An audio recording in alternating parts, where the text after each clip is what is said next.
We are all trying to improve our attractiveness, but to do so it's important to understand just how rare it is to be at each level of attractiveness.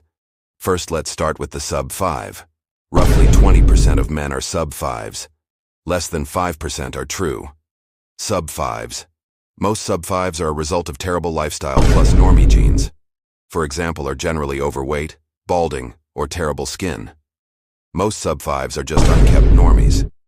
Now moving on to normies, where majority of you are. Unless you apply my looks maxing tips, this is at least 50% of the population, but is likely closer to 65% of the population. The vast majority of people are normies. Now on to high-tier normies, aka soft-maxed normies. These are no greater than 10% of people. Majority of people are not even close to looks maxed, so even a high-tier normie is somewhat rare. Now on to the part you are all interested in, the Chad tiers. For Chadlites, this is around 5% or less.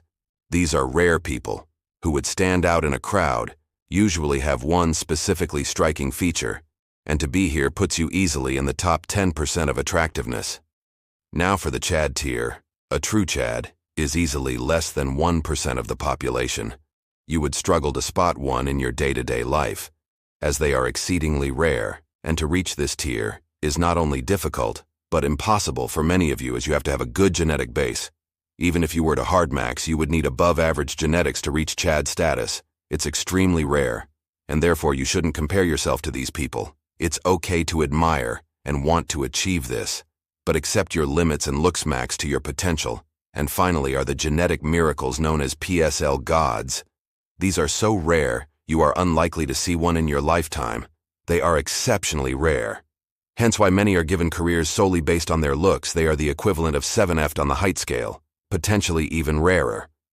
So knowing this, how rare are you?